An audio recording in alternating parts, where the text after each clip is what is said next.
Magandang tanghali mga kabisdak, magandang tanghali Pilipinas.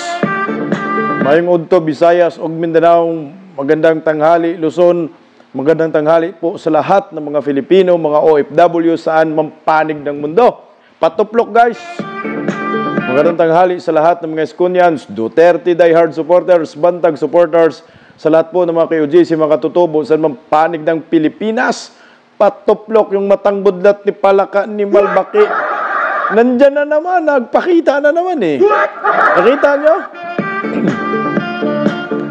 At magandang tanghali sa lahat ng mga silent subscribers and followers ng Team Bisdak Pilipinas. Team Replay, magandang tanghali po sa inyo. At maraming salamat po sa mga walang sawang pagsuporta sa Bisdak Pilipinas. Thank you so much sa mga nag-super thanks. Mabuhay po kayo. At sa mga bagong pasok, baka naman pwedeng pa-like, pa-share, pa-subscribe, pakipindot ang inyong notification bell upang palagi po kayong updated sa ating mga video. At siyempre, makisawsaw ho, makipagdiskusyon diyan sa mga comment section po. Dahil mahalaga ang bawat komentaryo, boses ng maraming Pilipino, lalo na po ang issue sa lipunan ng pinag-uusapan, lalo na po ngayon under ngagbaad minimal, pangiwi-ngiwi na lang eh. Drama-drama na lang, no? Babasahin po natin, malay natin, kayo na po ang next na mabasa sa susunod na mga video po natin. Kagaya ho nito mga kabisdak, ayon po kay Edgardo de la Piña, Sir Bisdak, nice your vlog, Sir Bisdak. Maraming salamat sa inyo. Nag-courtesy resignation silang lahat with Tambalos, Story, Marvel, Anyo, Remulla, George. Iwan ko lang, drama to eh. Sabi ni Marilyn, nabuang na daw si Auntie Claire. Kailangan magbuang-buangan kasi dyan sa kumikita eh, dyan sa sumasahod eh. Ayon naman kay Nelson Domingo, daming reklamo kay BBM, kay Speaker Romualdez, kay General Torre, kay DLG Romilla, bakit wala silang ginawa para maalis sa pwesto? Wala eh, hahayaan talaga yan hanggat malimas ang kaba ng bayan eh. Yan yung masakit. Sabi ni Romy, bakit si Auntie Claire di kasali sa nagbigay ng resignation? Yun na nga, no? Dapat nag-resign din siya. Bumagsak ang rating ng UM dahil sa kanya eh. Anyway, mabuhay po tayong mga Pilipino. Sumali ha, diyan sa diskusyon, sa mga comment section. Mag-ano po kayo, mag-comment po kayo. At ano ba ang ating hinintay? Maganda po ang ating pag-uusapan ngayon. May ginabaan. Hoy, may ginabaan. At siyempre, umpisa na ho ang bloodbath. Tara na, bisda ka na! Ito po ang ating pag-uusapan ngayon sa Bisdak Pilipinas. Sikat na po talaga itong bloodbath na pinasikat ni Vice President Inday Sara Duterte. Mag-uumpisa na ba ngayong June 2? Mapalaban si Tambaluslos dito, i awards. Pastor Apollo Sigibuloy at PRRD. Aba, binasura po sa Department of Justice yung kanilang reklamo laban po sa mga opisyal ng gobyerno doon sa nangyayari pong katarantaduhan ng gobyernong bangag sa Kingdom of Jesus Christ. Dami pong nireklamo, kinasuhan ni Tatay Digong eh. Binasura guys. So ewan ko kung meron pang apila. I think may apila pa po to. May mag-aapila pa po tong kampo ni Tatay Digong. Ito matunog na balitang ito, ginabaan. Jam Magno arestado. Hindi malo. Arestado. Ano kayang kaso ni Jam Magno, no? Nakadalawang beses na ho yan, di ba? Aresto na naman. Nakala ko fake news ito eh. Totoo pala talaga. Mga kababayan ko. So, unahin po natin itong tungkol muna sa ipinaglalaban ni Pastor Apollo Sigibuloy, Tatay Digong. Tungkol po sa di kaaya-ayang ginawa ng gobyernong Marcos. Diyan sa Kingdom of Jesus Christ, DOJ dismiss Duterte's complaints versus government official over Pastor Kibuloy arrest, yung illegal na pag-aresto, pagpunta sa Kingdom of Jesus Christ, binutasan yung eskwelahan dahil may heartbeat. Ito yung gas. Lusot na naman si Capritori dito, Yaward talaga, no? Wala eh. Malakas ang kapit, oh. Tuplok nga guys, sombrero po ako ngayon kasi maulan. ito mga kababayan ko, update lang po, no? Ayan. Ito po yung mga kinasuhan ni Tatay Digong tungkol sa ginagawang katarantaduhan ng mga opisyal ng gobyerno under ngagba admin. Grabe nga ho yun guys eh. Ayan, ang kinasuhan po si Marbel, si Secretary si Abalos, no? Tapos Brigadier General Alegre Martinez, Ronald Oliver Lee, Edwin Portinto, Mark Pispis, Ricardo Layog, Joselito Clareto, Israel Lauren, ang Kiang, marami pang iba. Ayan. Yan po yung mga kinasuhan. Meron pa, Benjamin De Castro, pareho. Ayan. Si Turi, di ba, ano din yan, kasama rin po yan si Turi sa kinasuhan ni Tatay Digong eh. Binasura po ng DOJ. DOJ dismisses Duterte's complaints versus government official over Kibuloy's arrest. Wala naman po tayong aasahan pagdating sa Department of Justice eh. Alam naman natin yan, yung Department of Justice ay talagang para po yan kay NGWM. Wala tayong question dyan eh. Para kay NGWM at kalaban po yan ng mga Duterte. Iwan ko ba si Bunyeng? Magbago ka na, Yeng. Marami na pong biktima itong si Bunyeng, no? Naglabas ng warrant of arrest. Mantakin mo pag sila, walang kwentang mga reklamo na yan. Pero pag ang meron silang gawa ng kasalanan, kasukasuhan, lalabasan ka talaga ng warrant of arrest. Marami ng biktima si Bunyeng. Gaya ni General Bantag, kung Arnie Teves, Pastor Kibuloy. Ito yung mga biktima ng trial by publicity ni Bunyeng, Department of Justice. So ngayon, pumabor na naman sa kanila. Kumbaga lahat na lang nasa kanila, sila po yung tama. No? Ayan, nabasura, pero grabe yung ginawa ho nila sa KOJC. Hindi ho yan makakalimutan, maraming na trauma. May namatay pa. Ano pa ng tergas. Dismiss. Overkill nga ho yun eh. Ganon ang gobyerno ni NGWM. Pataplo guys. Anyway, meron namang meron namang karma. Darating ang panahon ay kukupas din yung kapangyarihan nila. At hindi po yan habang buhay sila ay masaya. Meron din pong kalungkutan na mangyayari dyan mga kabisdak. Patuplok nga ho. Ito, bloodbath. Panoorin nga muna natin. Bloodbath po. Vice President Inday Sara, mag-uumpisa na. Pero pakinggan muna natin itong bloodbath. Wala akong expectations of acquittal or a verdict guilty. Basta sa akin lang ay tinanggap ko na kung ano yung magiging verdict. Whether guilty man yon or acquittal, I'm already at peace.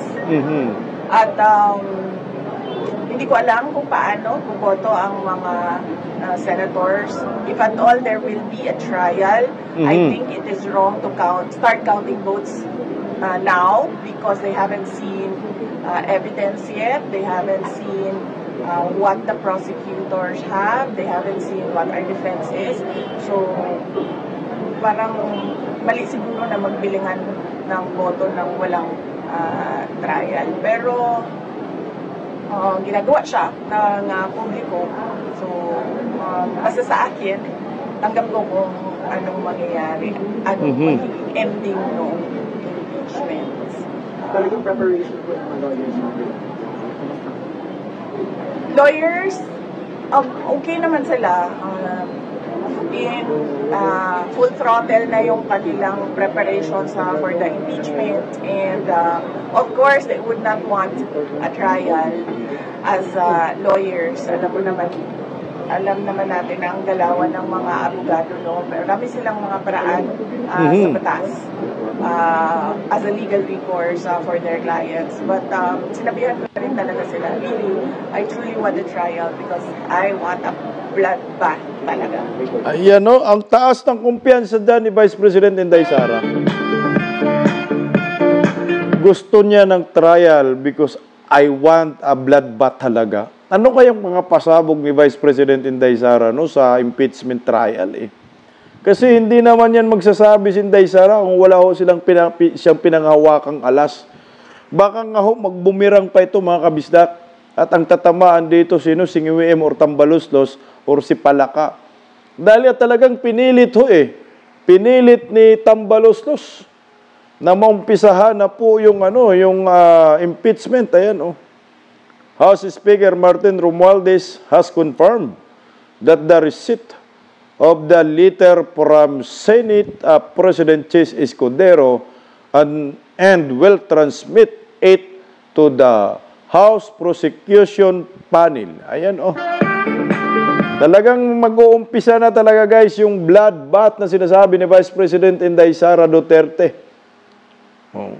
Senado magko-convene na bilang impeachment court sa June 3 para sa kay Vice President Inday Sara Duterte trial.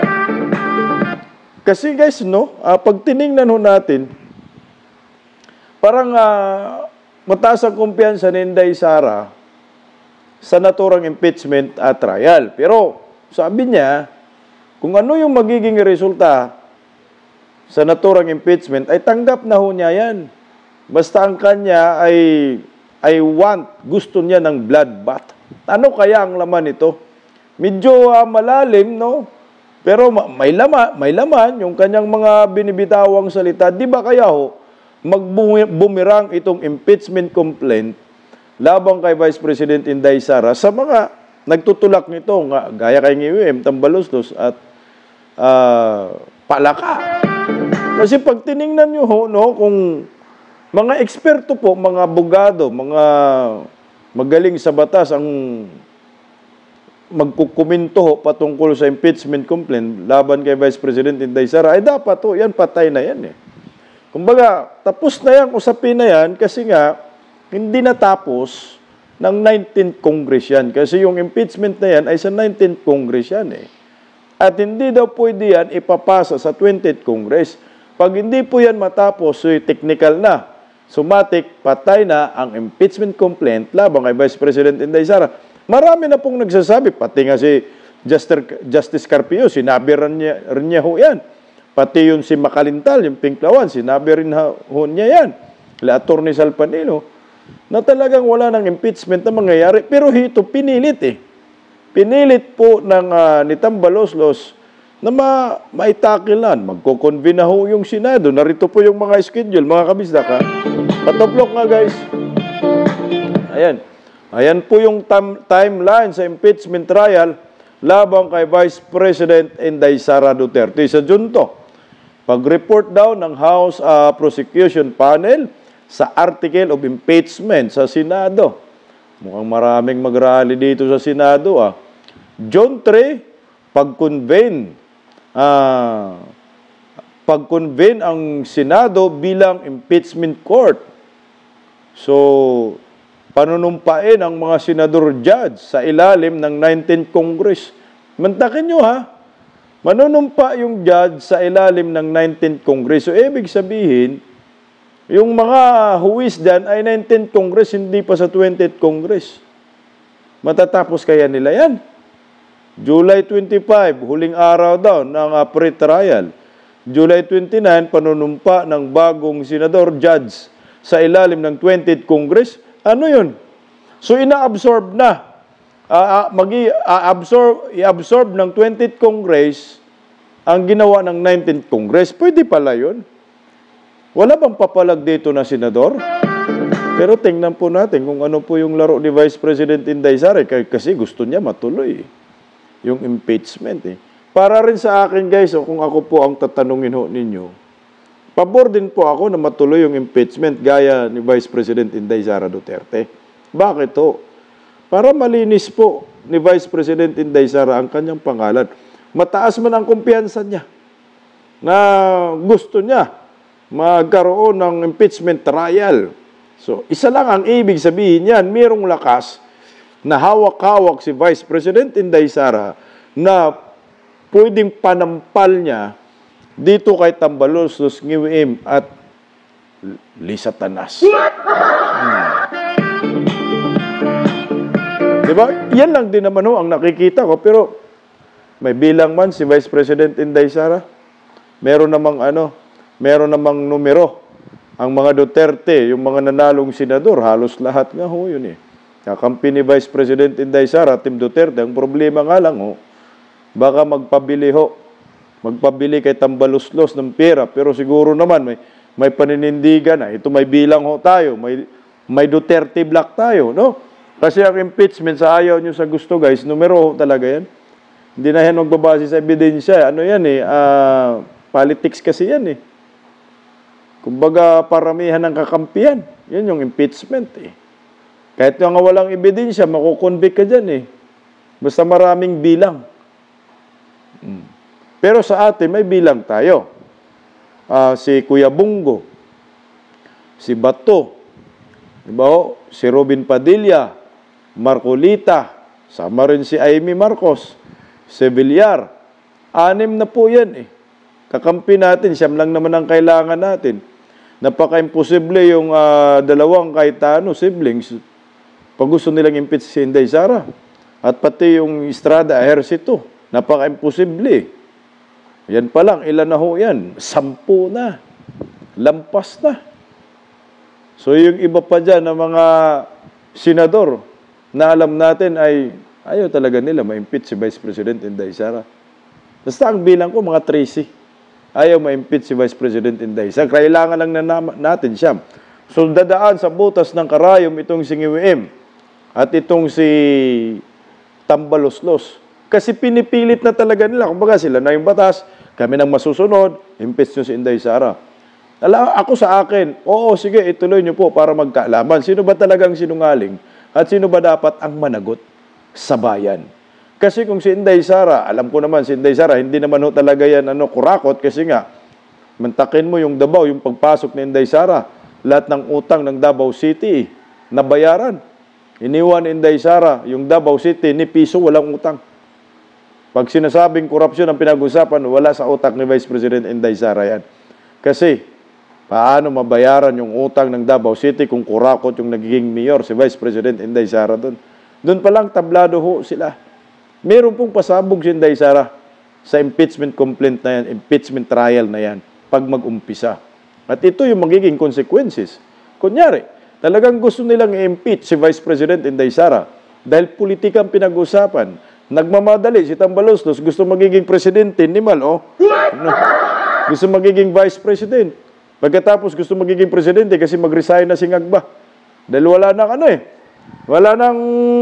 wala nang lunok eh.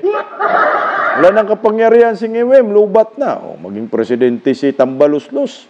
Yun yung gustong mangyari ho ni Tambaloslos. Ang tanong man dyan, papayag kaya ang mga Pilipino na ganun na lang? Oo po si Tambaloslos na hindi man lang binoto ng taong bayan para magiging vice president or magiging presidente ng Republika ng Pilipinas. Saan ang hustisya po nito mga kabisdak? Ito ay paglapastangan sa 32 milyon na bumoto kay Vice President Inday Sara Duterte. Di ba ho? Yun ang nakikita ko. Kung ma-impeach si Vice President Inday Sara, no, dahil nga ang mga senador nabibili ang kaluluwa nila, abaho, tandaan po ninyo, baka dito na po mangyayari ang Aid sa People Power Revolution. Baka ha? 32 million is 32 million. Mantakin mo po yan, kadaming butante po ho yan. Pag yan gumalaw at yan nasasaktan ng mga yan, panigurado ho, ang balik kay Ngiwim dito at kay Tambaloslos, babagsak ang mga apelyidong iyan. ng dahil sa impeachment na pinilit nila laban kay Vice President Inday Sara Duterte. Makarma yan, mga kabisdak. Gaya nito. Total, nakarma naman pinag-uusapan natin. Ito, legit talaga nakarma. Si Jam Magno ay dinampot. Ayaw pa naman sabihin ni ayaw pa naman ni Jam Magno na sasabihin na dinampot siya. Sumuko daw siya. Kinasuhan po, nilabasan ng warrant of arrest tungkol po sa kasong Mirisi.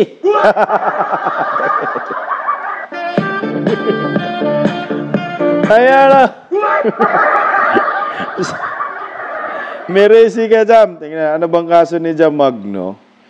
Ang kaso ni Jam Magno ay... Wait, ito. Sabi ng Sunstar Davao, Jam Magno released after cybercrime warrant. Cybercrime pala ito. Anti-cybercrime.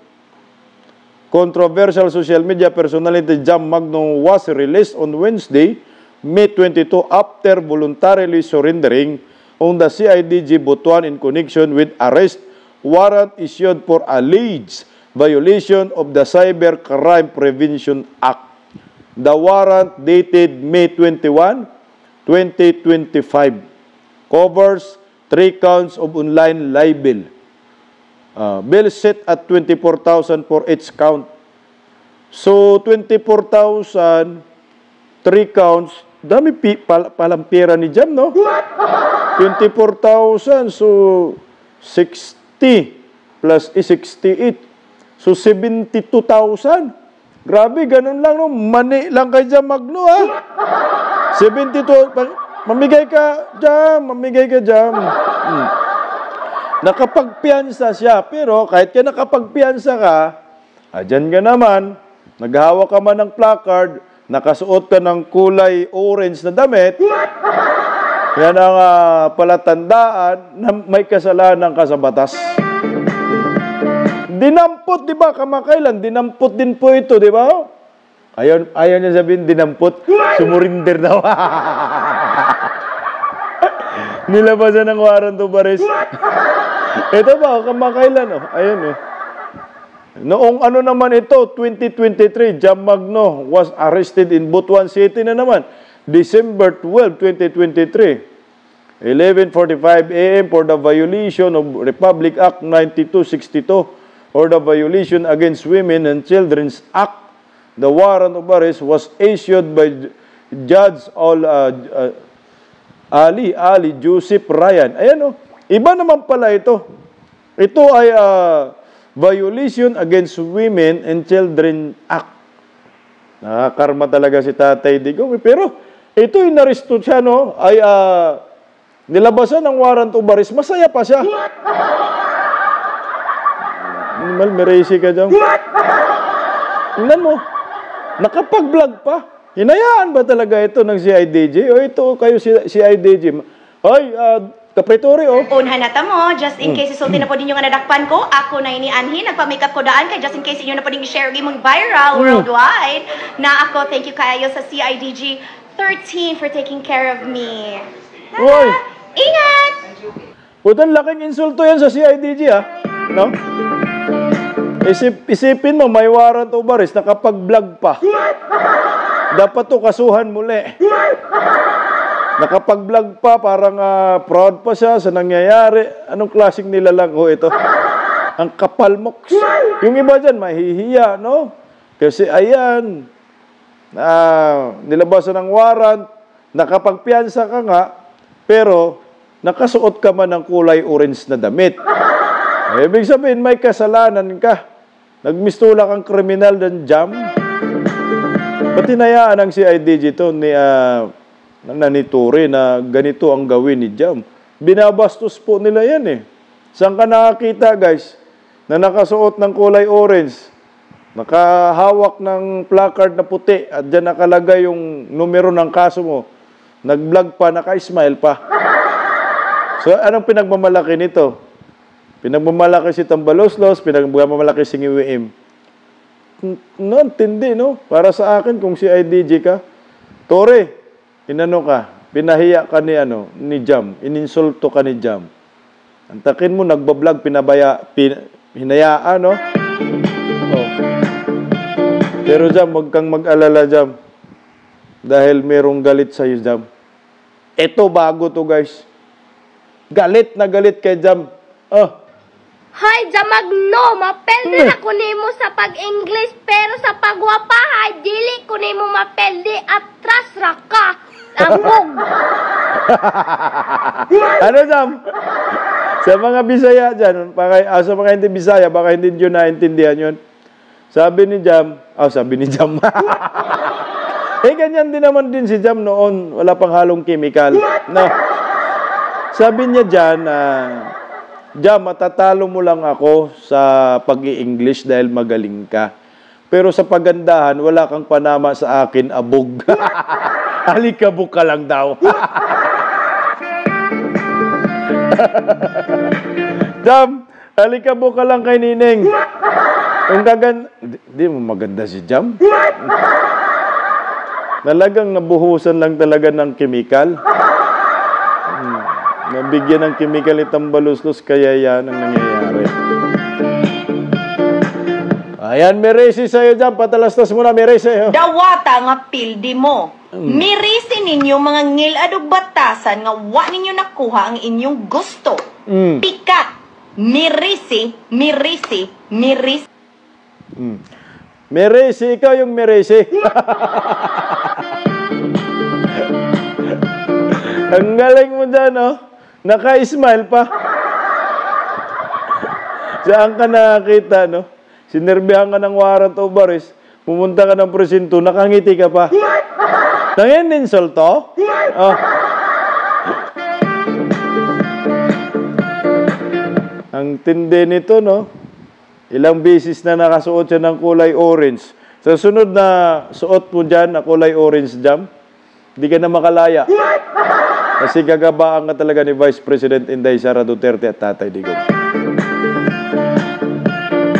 Dahil yung ginagawa mo sa pamilyang Duterte, pagtatraidor din po yan eh. Di ba ho? Nakita ka lang ng pera ni Tambaloslos, awards ka. Kaya si Vice President Inday Sara, papalag talaga ho yan. Walang arigluhan ho talaga yan. Pero bago po tayo magwakas, patalastas muna para kay Inday Sara. Sinabi ko sa inyo, maliit pa yan si Inday. Sinabi ko na inyo, maldita yan, bantay kayo. So, nakita nila nagbugbog ng pulis. Durog. Hindi lang yun. Cute ni Inday, no? Hindi, yung nakita lang ninyo sa TV, maraming binugbog yun, mga driver namin, pati buang talaga yun si Inday. Pero maswerte kayo kung yan ang sunod sa akin. Hindi, maano yan si Inday. Bright, smart, pero mainit ang ulo. Palakpakan natin yung gumawa. Alam niyo po ba, pag hindi magtagumpay itong si Tambaloslos na ma-impeach si Vice President Inday Sara, madagdagan ang mga supporters ni Vice President Inday Sara. At si Inday Sara na ang makapangyarihan sa lahat ng leader sa ating bansa. Mantakin mo yung babaeng yan. Pinagtulungan ng mga buaya. No? Mga buaya, pinagtulungan si Inday. Pero lumaban si Inday. Hindi po siya sumusuko. Bloodbath nga kung bloodbath. At talagang may mananagot sa lahat ng mga ginawa sa mga Duterte na hindi maganda.